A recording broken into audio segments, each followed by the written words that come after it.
pues continúa. Bueno, habíamos puesto aquí un poco las recomendaciones que hay en función de la estimación por peso corporal de las distintas sociedades. La ASPEN, que es la sociedad americana, hace una recomendación un poco más genérica de lo que hemos dicho, ¿no? Unas 25 kilocalorías por kilo día y moviéndonos en un rango de 20-35 en función del paciente que tuviese. Bueno, luego cada sociedad tiene guías específicas de cada situación, pero al final tampoco, o sea, yo lo resumiría un poco estas estimaciones que se podrían hacer, pues aquellos pacientes críticos que están más en fase aguda, más en fase catabólica, pues tendrían unas recomendaciones de en torno a los 25 kilocalorías kilo día, incluso bajar hasta 20, ¿no? Sin embargo, pacientes ya más estables, en fase de recuperación y probablemente anabólica, podríamos aumentar este 25 y subir hasta 30, incluso hay pacientes que requieren más, ¿no? Por ejemplo, ya vemos aquí que pacientes con insuficiencia renal aguda que requieren diálisis o hemofiltración, pues van a tener unos requerimientos más aumentados. Vale, sí.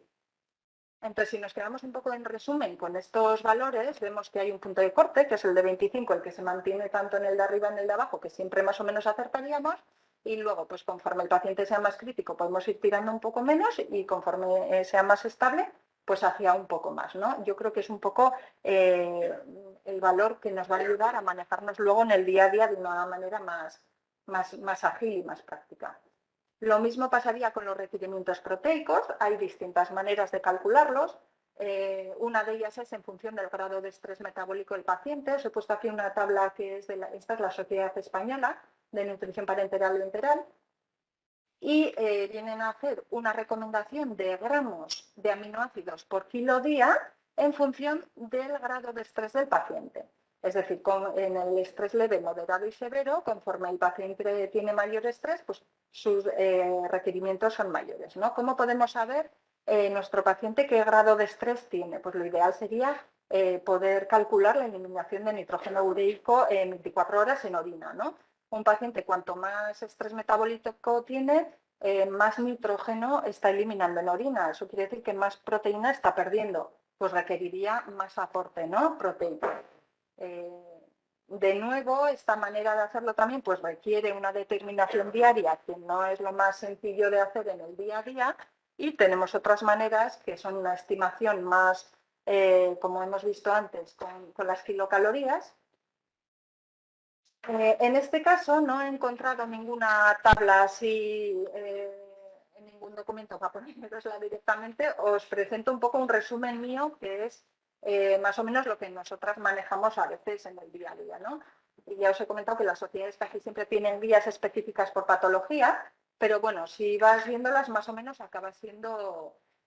a veces igual cambia un pelín hacia el rango, en vez de 1,3 ponen 1,2, pero más o menos vienen a ser estos valores. Entonces, en este caso, los requerimientos basales pues estarían en torno a 0,8 y 1 gramo de proteína kilo día, o sea, de aminoácidos kilo día, y conforme el paciente sea más crítico, pues estas recomendaciones aumentan, ¿no? Un paciente que tenemos, bueno, que está desnutrido, pero no es un paciente crítico, o un hospitalizado estable, una intervención quirúrgica programada, pues podría andar en el entorno de 1,3, 1,1. Sin embargo, una intervención quirúrgica ya mayor o con peritonitis, enfermedad inflamatoria intestinal, pacientes oncológicos de UCI, sepsis, ya van aumentando los requerimientos, y hay situaciones ya, por ejemplo, lo que hemos comentado antes de grandes quemados o técnicas de hemofiltración continua, donde bueno, pues los requerimientos son mayores. Aquí me he dado cuenta que no, esto tiene un pelín de trampa, porque los obesos, bueno, es este valor, pero va en referido no a su peso real. En la siguiente lo comento, que lo iba a poner aquí y veo ahora que se me ha olvidado. Vale, igual que antes, en las energéticas nos hemos quedado con el punto de corte de 25, ¿no? Que va a ser el que nos marque un poco, bueno, el que nos tiene que guiar un poco. Vemos que aquí también tendríamos 2 puntos de corte, que son los que un poco podemos retener para hacernos, o sea, para el día a día, que sería el 1,3, que es el intervalo superior de esta situación, y el intervalo inferior de esta, que coincide.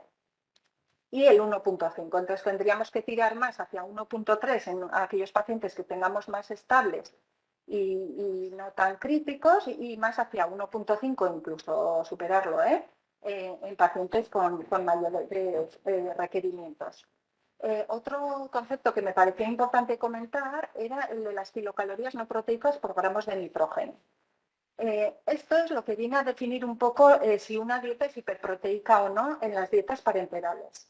Los gramos de nitrógeno vienen a reflejar los gramos de proteína, de aminoácidos. Entonces, este concepto lo que nos ilustra un poco es las kilocalorías que hay no proteicas en esa dieta, es decir, que están aportadas por los glúcidos, o sea, por los hidratos de carbono y los lípidos, que son las que van a utilizar esta proteína para poder aprovechar esta proteína no como fuente energética, sino como anabolismo, ¿no? Para que esa proteína que estamos aportando la podamos utilizar realmente en síntesis proteica, para que no la estemos consumiendo como fuente de energía, tiene que ir acompañada al mínimo como mínimo de unas kilocalorías que no sean proteicas para poder hacer la síntesis proteica. No sé si me he explicado bien la idea un poco. Sí. Entonces, habitualmente estas relaciones de mayor de 140, evidentemente, cuanta más proteína ponemos en una dieta, esta relación va bajando, porque en la composición pues, hay más proteína y hay menos kilocalorías que no son proteicas, pero sí que hay un valor que se recomienda, que es un poco el mínimo que hay que mantener siempre. Es decir, necesitamos un mínimo de 80 kilocalorías no proteicas para que esa proteína que estamos aportando sea efectiva en la síntesis proteica y no la estemos consumiendo como fuente de energía, ¿vale? Bueno, me quedo con ganas de decir más cosas de esto, pero bueno, no es el tema de la sesión. Vale, y por último, hemos visto que tanto para calcular las kilocalorías como las proteínas, la forma más fácil y sencilla en el día a día es hacerlo en referencia al peso corporal del paciente. Entonces, no quería dejar de comentar un poco, es muy importante esto. Muchas veces en farmacia a nosotros nos pasa que vemos una dieta prescrita, pero no tenemos el paciente delante, no sabemos si estamos hablando de este paciente o de este paciente. Y claro, pues cambia mucho, ¿no? Hay que buscar un peso. Si estamos en unos índices de masa corporal dentro de la normalidad, valdría con el peso habitual del paciente, es decir, mejor si tenemos el peso actual, pero tampoco, bueno, con el peso habitual ya podríamos hacernos una idea de qué tipo de paciente tenemos. Y bueno, este es lo que a veces cuesta un poco encontrar en la historia clínica, ¿no?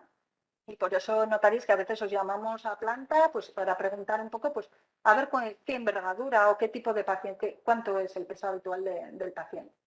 Vale, en pacientes desnutridos de índice de masa corporal menor a 18, en cambio, lo que tenemos que utilizar en un principio es el peso real, sobre todo cuanto más desnutrido esté, si no estaríamos sobrealimentando y tenemos riesgo de tener un síndrome de realimentación en este paciente. Entonces es muy importante no pasarse de kilocalorías, sobre todo cuanto más tiempo lleve desnutrido ese paciente. Entonces lo ideal es que al inicio, sobre todo, utilicemos el peso real de ese paciente en ese momento. Aquí sí que merecería la pena pesar al paciente. Cuando ya lleva unos días y se ha estabilizado un poco más, podríamos pasar a utilizar el peso ideal. Podríamos decir, vale, yo realmente a este paciente le quiero nutrir para llegar a este peso ideal. Vale, pero en un inicio, sobre todo, tendríamos que centrarnos en el real. Y en el paciente obeso, vale, pues no hay que utilizar su peso total, pues lo mismo, estaríamos nutriendo una masa corporal que no hace falta toda, ¿no? Aquí hay un poco de controversia, pero bueno, pues hay recomendaciones de utilizar, por ejemplo, el peso corporal ajustado. Es una fórmula que utiliza el peso ideal, que también es otra fórmula, pero es un poco mayor que el peso ideal, ¿vale? Un peso ideal igual para un paciente obeso, pues igual se queda un poco corto. Entonces el peso corporal ajustado es el que lo amplía un poco eso. Vale, entonces con esto la primera parte que habíamos comentado de kilocalorías y proteínas, ya tenemos claro más o menos cuántas kilocalorías y cuántas proteínas vamos a aportar, y entonces ahora vamos a ver cómo lo aportamos, ¿no? Puede ser tanto a través de una nutrición parenteral como una nutrición enteral, que comentará luego Sheila. En las parenterales, bueno, brevemente el concepto es aportar los nutrientes directamente al torrente circulatorio. ¿Cuándo hacemos esto? Pues en aquellos pacientes que la nutrición oral o enteral sea inadecuada o insuficiente. O sea, la idea es que esto parenteral solamente hay que utilizar cuando con la enteral no se puede. Es decir, nunca debiera ser la primera opción, ¿no? Siempre que podamos tenemos que utilizar la vía enteral. Vale, hablaríamos de nutrición parenteral total cuando aportamos todos los requerimientos de ese paciente, cuando es una dieta completa. Esto hace que la osmolaridad de esa mezcla sea bastante elevada, en torno a 1.300 y 1.600 las nutriciones que tenemos nosotros aquí, y entonces requiere una vía central. Hay opción de parenterales periféricas que no aportas todos los requerimientos, que entonces siempre que no superes una osmolaridad de 900 miliosmoles litro, pues podrías aportarlo por vía periférica, pero esto nunca te va a permitir aportar todos los requerimientos.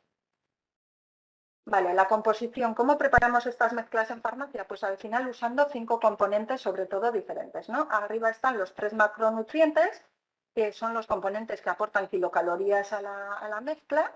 Las proteínas, en este caso, como vamos directamente al torrente circulatorio, lo que aportamos son los aminoácidos libres, son soluciones de aminoácidos libres que muchas veces vienen expresadas en gramos de nitrógeno en vez de proteínas. Entonces aquí os pongo la relación porque, bueno, pues para los cálculos y así hace falta saber, ¿no?, que un gramo de nitrógeno son 6,25 gramos de proteína y un gramo de proteína nos va a aportar 4 kilocalorías en la mezcla. Los hidratos de carbono, lo que se usa es la glucosa. Soluciones de monosacáridos, en algún momento ha habido otras comercializadas, pero ahora ya prácticamente siempre utilizamos glucosa. La glucosa, como las proteínas, aporta también 4 kilocalorías cada gramo de glucosa. Y por último, los lípidos. Los lípidos sí que ha habido una evolución a lo largo del tiempo de distintas mezclas. Ahora mismo el que utilizamos aquí en farmacia es una mezcla, bueno, una emulsión que combina aceite de soja, palma, oliva y pescado. Así tenemos MCTs, tenemos LCTs, omega 3, omega 6. Bueno, es un poco una mezcla que tiene un poco de todos. Esto para la parenteral, ¿eh? Y los lípidos son los componentes más energéticos que aportan, cada gramo nos va a aportar pues 10 kilocalorías de energía.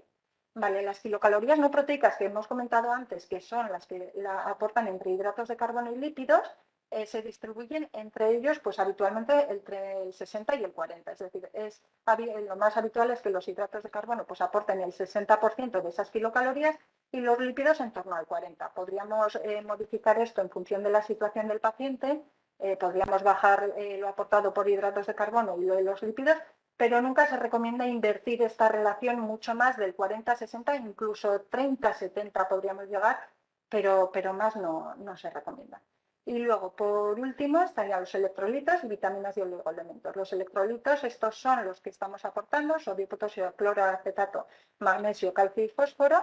Y nosotras habitualmente utilizamos una solución polielectrolítica que tiene una composición definida, pero ante requerimientos especiales disponemos también de los electrolitos por separado, a veces en 2 sales diferentes, para poder hacer las mezclas que nos pueden interesar. No siempre, a veces se puede, porque a veces no tanto potasio y menos cloro, y bueno, pues a veces tenemos lo que tenemos y a veces os decimos, ¿no? Pues no, pues si quieres más potasio, sí o sí tengo que meterle cloro o fosfato. O sea, es un poco, hay que jugar un poco ahí, pero bueno.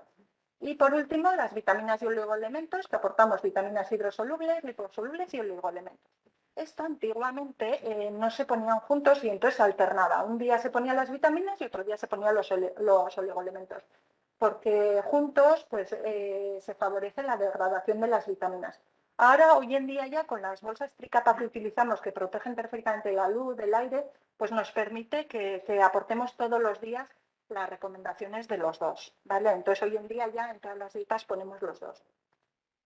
Vale, muy breve, para que veáis que tampoco los cálculos son una cosa muy complicada. Os quería poner un ejemplo. Por ejemplo, esta sería la chuletilla que tendríamos que saber, que son los datos que hemos comentado hasta ahora, que un gramo de nitrógeno son 6,25 gramos de proteína, las kilocalorías que aporta cada gramo de macronutriente y las kilocalorías no proteicas, el porcentaje en el que hay que repartirlas, ¿no? Entonces, podríamos un ejemplo, por ejemplo, de un paciente de 70 kilos. ¿Cuántas kilocalorías le tengo que aportar? Pues bueno, vamos a utilizar el punto de corte que hemos comentado antes de 25, ¿no? Pues nos saldrían 1.750 kilocalorías. Vale, ¿y cuántas proteínas? Pues vamos a utilizar uno de los puntos de corte que hemos dicho antes, pues 1,3. Me sale que son 91 gramos de proteína, que son 14,56 gramos de nitrógeno. Vale, estos 91 gramos de proteína me están aportando ellos mismos de por sí 364 kilocalorías. Vale, pues si al total de 1750 le resto las kilocalorías proteicas, se me quedan las kilocalorías no proteicas que tengo que administrar. Entonces, estas kilocalorías no proteicas las reparto. El 60% digo que son hidratos de carbono, el 40% son lípidos. Me salen que 832 kilocalorías tienen que venir de los hidratos de carbono, teniendo en cuenta la relación que aportan 4 kilocalorías por cada gramo, pues me sale que son 208 gramos de hidratos de carbono y 55 gramos de lípido. Luego redondeamos un pelín y nos quedaría pues que tendríamos que hacer una dieta tendremos que solicitar una dieta de 14 gramos de nitrógeno, 200 de glucosa y 50 de lípidos. Ya con estos datos volvemos a hacer los cálculos un poco hacia atrás, pues para ver que realmente estamos manteniendo esa proporción de kilocalorías no proteicas y que más o menos está balanceada la dieta. Vale. No es complicado, pero bueno, pues al final en todos los centros lo que acabamos teniendo son protocolos que te evitan tener que hacer esto en todos los pacientes, ¿no? Entonces, con estos protocolos que tenemos, lo único que tendríamos que hacer es las kilocalorías y las proteínas que hemos decidido que vamos a necesitar para nuestro paciente, pues ver un poco qué dieta es la que más se nos va, o sea, qué dieta es la que mejor se nos adapta, ¿no?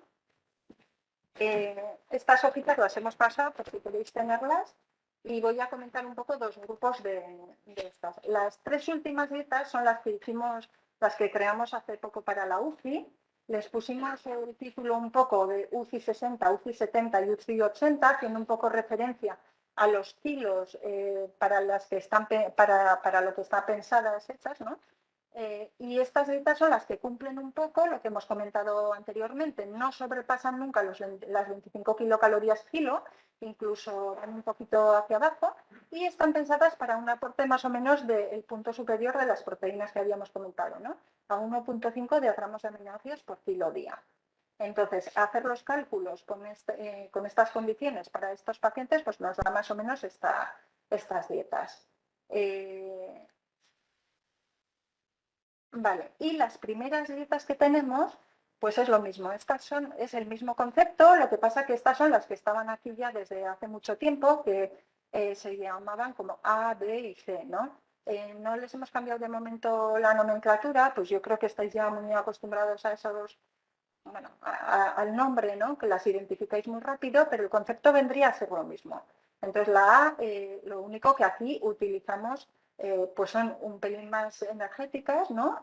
Todas sobrepasan los 25 kilocalorías kilo y sin dejar, o sea, son hiperproteicas, pero no tan hiperproteicas como las otras, o sea, tienen a 1,3 de gramos de proteínas. Claro, cumplen estas características si nos movemos en este rango de peso. Estas están más pensadas para el paciente no tan crítico, pues sobre todo el paciente de cirugía general, ¿no? Que es el mayor grupo de pacientes que tenemos aquí con dietas, el paciente un poco más estable de planta.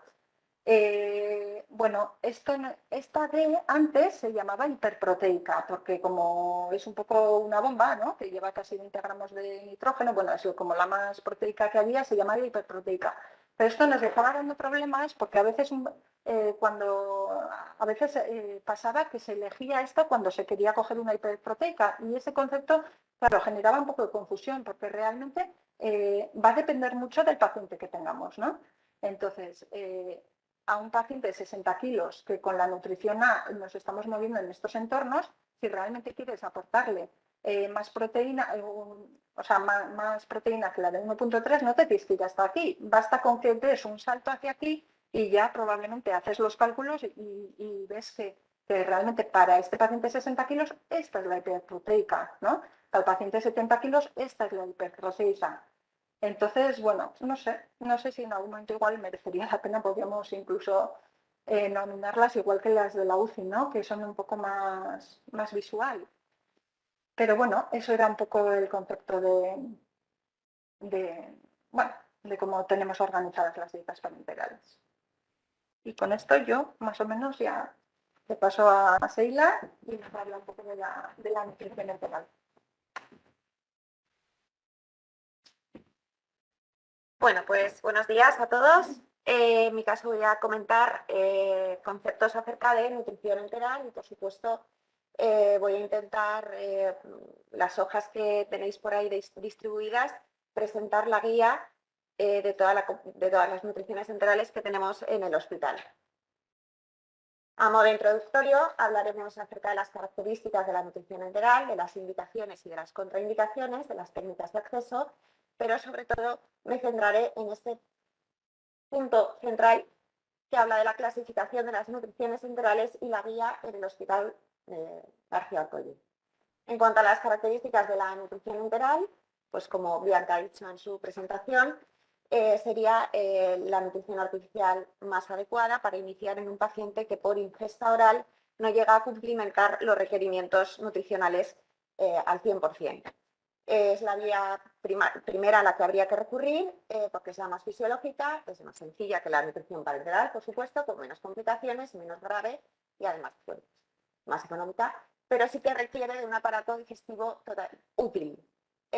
Además de todo ello, si hacemos un rápido progreso en la nutrición parenteral, o intentamos que el progreso de nutrición parenteral enteral, en cuanto el paciente lo permita, sea lo más rápido posible, pues nos evitamos una serie de efectos secundarios derivados de la falta de utilización del tracto gastrointestinal, como puede ser la atrofia del tracto gastrointestinal, la disminución de la actividad enzimática, un aumento de la floración bacteriana, descenso de la inmunidad local y una serie de factores que provocan tener un paciente con nutrición parenteral de manera muy prolongada.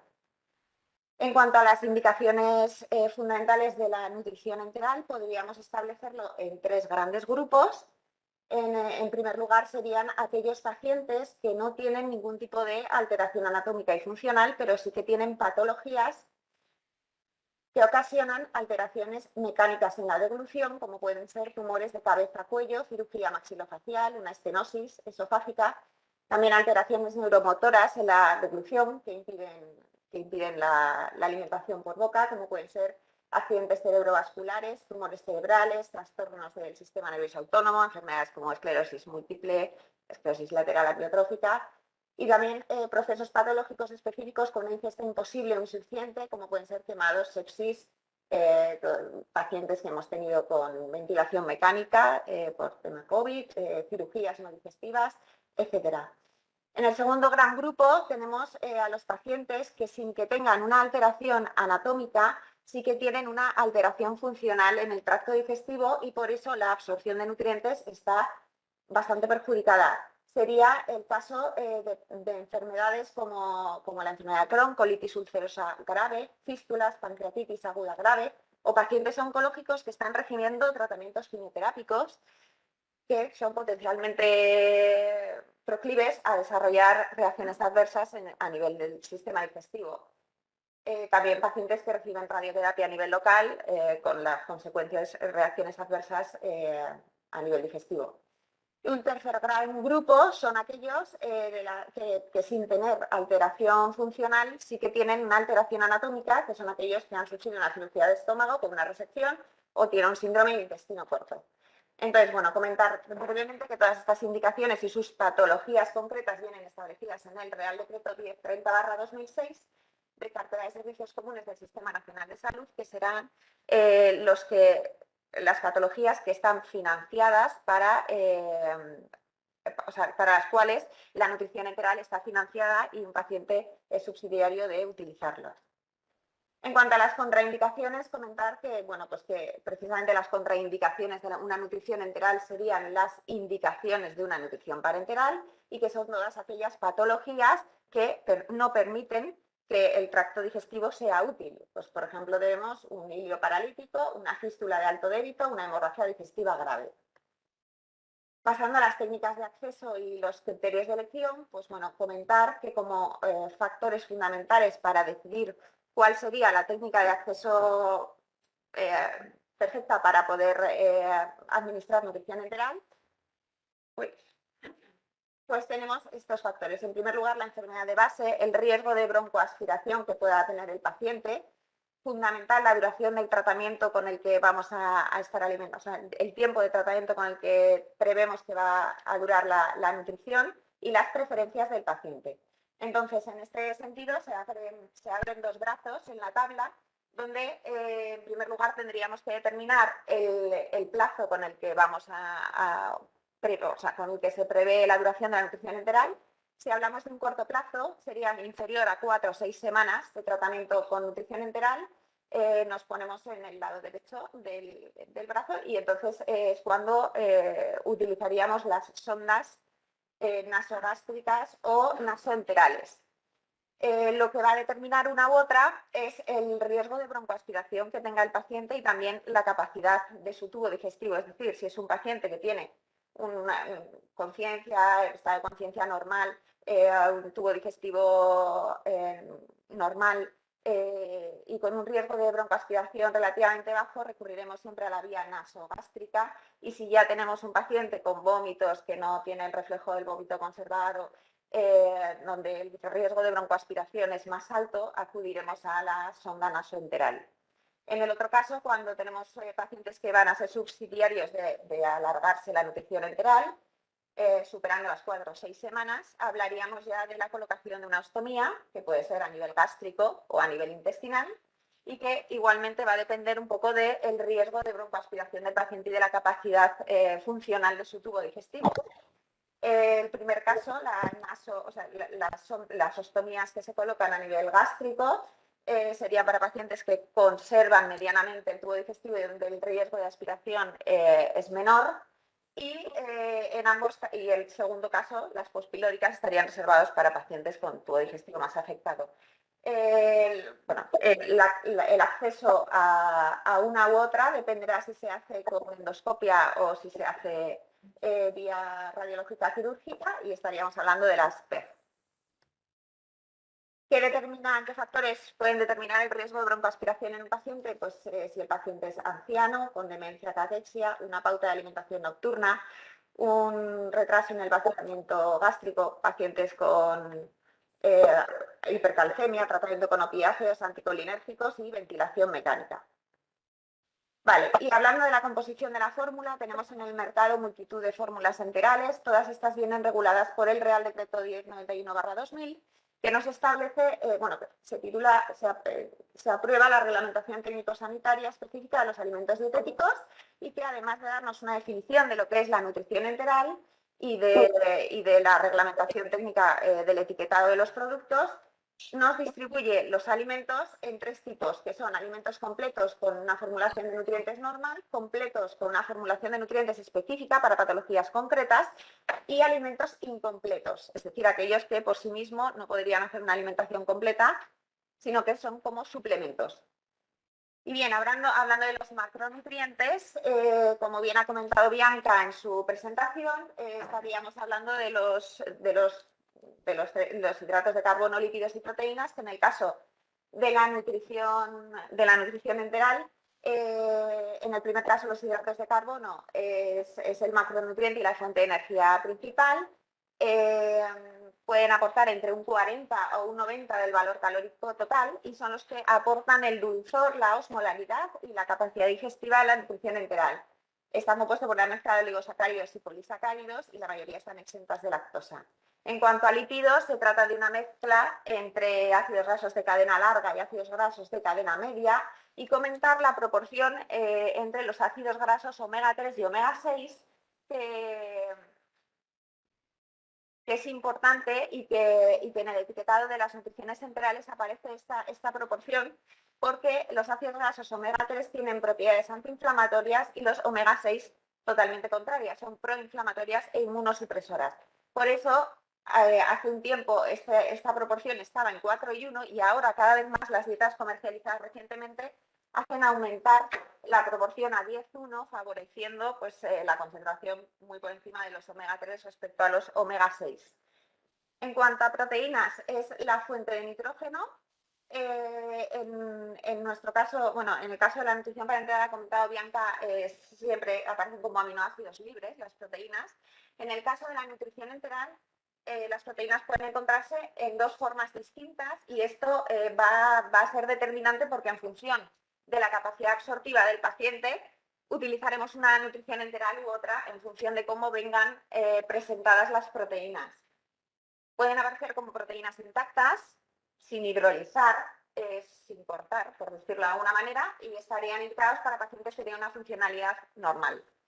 Sin embargo, hay nutriciones integrales que presentan las proteínas ya hidrolizadas, es decir, cortadas en forma de dipéptidos o tripéptidos, son las llamadas peptídicas, y también pueden aparecer como aminoácidos libres, que son las llamadas dietas elementales. Estas están fundamentalmente indicadas para pacientes que tienen problemas absortivos, problemas pancreáticos, un síndrome de mala absorción o intestino corto, y que se les facilita con las proteínas hidrolizadas. En cuanto a la fibra, comentar que hay dos tipos de encontrarnos la fibra en la nutrición enteral, que es fibra insoluble, como su nombre indica, es insoluble, no fermentable, y como es insoluble, pues forma un compacto, un bolo que hace aumentar el tamaño del bolo fecal y aumentar con nivel peristaltismo. Por ello estarían indicadas para pacientes con estreñimiento. Por el contrario, la fibra soluble, las bacterias sí que las bacterias la fermentan, producen ácidos grasos de cadena corta y favorecen la absorción de agua y sodio. Por ello estarían indicadas en diarrea. Y luego hay otro grupo de fibra que se llaman los fructooligosacáridos, que encontraréis con el nombre de FOS, que no es fibra soluble e insoluble, pero sí que aparecen las nutriciones enterales dentro de la fibra y que contribuye al crecimiento de bacterias beneficiosas para el intestino. El agua que nos aporta una nutrición enteral pues está directamente relacionada con la densidad calórica, es decir, cuanta más caloría nos aporta la nutrición enteral, menos agua estamos aportando en esa nutrición. Normalmente nos movemos en un porcentaje de agua en torno al 80% en las nutriciones enterales. Sin embargo, en las hipercalóricas, como os digo, ese porcentaje se reduce hasta el 70%. Aún así, la nutrición enteral es insuficiente para hacer un requerimiento hídrico al paciente y por eso sea necesario un aporte externo si necesitamos aumentar el aporte hídrico. En cuanto a las vitaminas y minerales, comentar que con una nutrición enteral de entre 1.000 y 1.500 mililitros ya se aportan las cantidades diarias recomendadas de vitaminas y minerales, y la osmolaridad, que sería el componente de la nutrición enteral final, que es la concentración de partículas libres que quedan por la nutrición, moléculas y iones en la solución, que es lo que le da la osmolaridad. Ya que hablaba de cifras superiores a 900 miliosmoles, en este caso la nutrición enteral oscila con valores más bajos de 270 a 700 y se considera que ya es una osmolar, o sea, es hiperosmótica cuando superamos los 550 miliosmoles. Y que además estas que superan los 550 miliosmoles están asociadas a la producción de diarrea.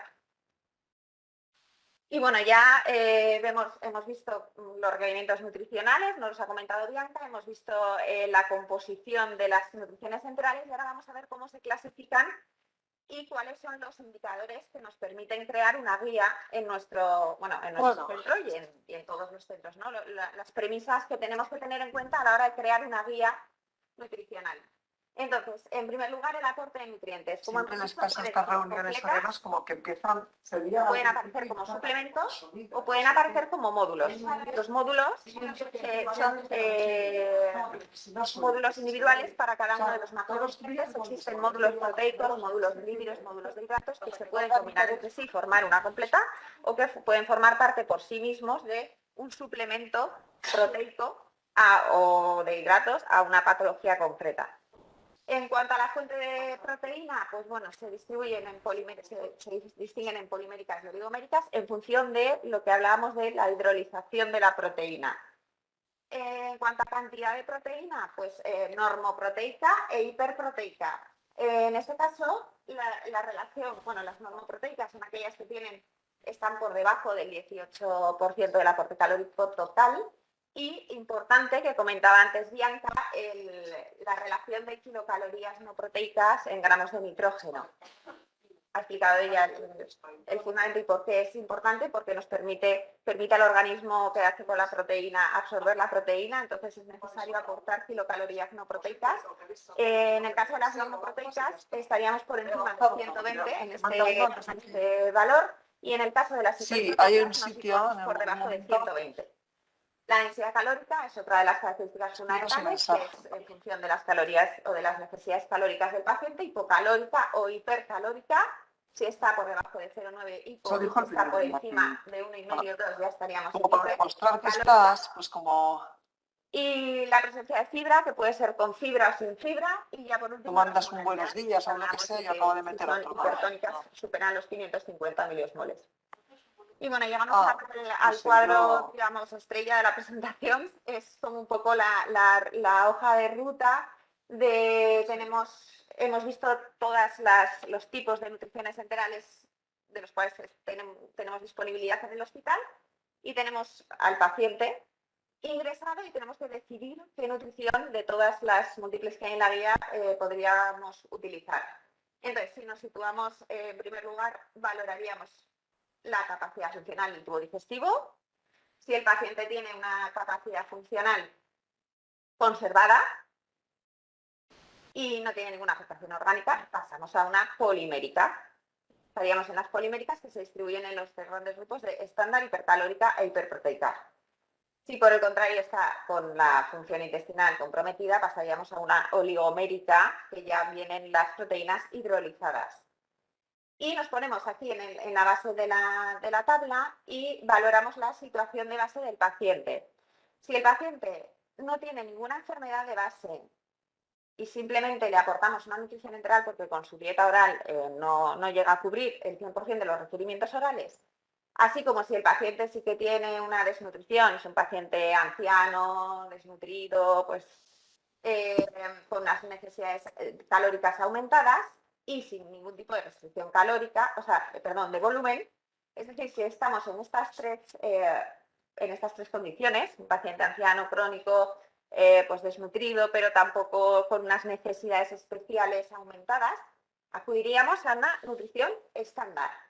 Y si además va a estar durante largo tiempo, pues aportaríamos fibra. Sería una estándar con fibra. En este caso, en el hospital disponemos de dos con estos nombres comerciales. Pues la estándar es el Nutrisol y la estándar con fibra es el Isosource-Fibra. Si ya necesitamos aumentar las calorías, pero tenemos una restricción de volumen, bien porque el paciente tiene una intolerancia gástrica a un aumento en volúmenes o porque tenemos una patología añadida asociada insuficiencia cardíaca, renal, hepática, donde tenemos una restricción concreta de volumen, como os he comentado, en este caso sí que estaría indicada una hipercalórica, porque las hipercalóricas, digamos que aumentan calorías en función del detrimento del agua. En el hospital disponemos del Isosource Energy. Y si ya tenemos un paciente con unas necesidades proteicas aumentadas, como ha explicado Bianca al inicio, porque tiene unas pérdidas proteicas, enfermedades como quemados, fístulas, críticos, estrés metabólico grave, entonces ya acudimos a una hiperproteica y en el hospital disponemos del Isosource Protein. Dentro de las que hemos comentado, hidrolizadas, pacientes que no absorben bien, como una pancreatitis, un síndrome de mala absorción, infusión yeyunal, acudimos al vitalpéptido. Y luego comentar que están también las organoespecíficas. Disponemos en el hospital de Novasource Diabetes para diabéticos, el Glucerna Select para diabéticos con fibra, el Nutricom EPA para pacientes hepáticos con insuficiencia hepática, el Oxepa para pacientes con insuficiencia respiratoria y el Nepro LP destinada a pacientes con insuficiencia renal. Y por último, diarreas asociadas a la nutrición, pacientes con un síndrome de intestino corto, críticos, enfermedad inflamatoria intestinal, que aportan fibra soluble al 100%, es decir, en la proporción de fibra soluble, insoluble y FOS, estaríamos hablando de 100-0-0. En este caso tenemos el Novasource Protein, ¿vale? Y bueno, como tenéis por ahí los papeles, tampoco me voy a entretener mucho, sin más, esto es lo que acabo de explicar en la diapositiva anterior. Son las dietas enterales de las cuales disponemos en el hospital. Y bueno, os comentar que, como hablábamos de la hiperproteica, que como veis tienen un porcentaje de un 21%, es decir, supera el 18%, y que los gramos, que las kilocalorías no proteicas respecto a los gramos de nitrógeno estamos por debajo de 120, siendo que en la estándar está por encima. Y bueno, sin entretenerme mucho más, que lo tenéis ahí en los cuadros. Comentar que también tenemos en el hospital suplementos orales. Y por último, un breve apunte a lo que son las recomendaciones de la ESPEN 2006 sobre las dietas específicas. Disponemos en el hospital de nutrición para insuficiencia renal, pero las nutriciones centrales para insuficiencia renal se caracterizan porque disminuye el aporte proteico, que es la recomendación en pacientes con insuficiencia renal, pero la ESPEN dice que estas dietas solamente, estarían indicadas exclusivamente para pacientes con una insuficiencia renal crónica establecida, pero que no están justo en prediálisis y que se estima que van a tener una duración de nutrición superior a 5 días. En el caso de la insuficiencia hepática, la insuficiencia hepática se caracteriza porque son pacientes que no toleran excesivamente los aminoácidos aromáticos y que sería necesario suplementarlas con aminoácidos ramificados. Pero es verdad que la ESPEN recomienda que se utilicen exclusivamente cuando tenemos una insuficiencia hepática establecida, es decir, por una cirrosis ya avanzada o una encefalopatía que realmente no toleren las nutriciones normales, sino en caso de una insuficiencia hepática que no es avanzada, pues se podría recurrir siempre a la enteral normal. En cuanto a la respiratoria, se caracteriza por una disminución en el aporte de hidrato de carbono. Y la ESPEN recomienda que este tipo de nutriciones solamente se utilice cuando la patología respiratoria es de tipo agudo, es decir, distrés respiratorio, pacientes que hemos con COVID, el Oxepa se ha estado utilizando para una patología aguda, nunca una EPOC, algo crónico. Y en cuanto a diabetes, que se modifica cualitativa y cuantitativamente el aporte y que están indicadas para pacientes con diabetes establecida. En cuanto a la monitorización del tratamiento, es importante monitorizar la colocación y la permeabilidad de la sonda, la posición de la cabecera de la cama, el estado de la piel, higiene oral, prevención de infecciones y las complicaciones que a largo plazo metabólicas y gastrointestinales pueden dar una nutrición enteral mantenida. En esta tabla pretendía poner la monitorización de la nutrición enteral en cuanto a los monitorización analítica que sería necesario realizar, comentar que de inicio se realizan todas estas y que además diariamente sí que se establece la necesidad de valorar los valores de sodio, potasio, fósforo y magnesio en pacientes que pudieran tener un riesgo al desarrollo del síndrome de realimentación. Y por último, recomendaciones generales de la administración por sonda.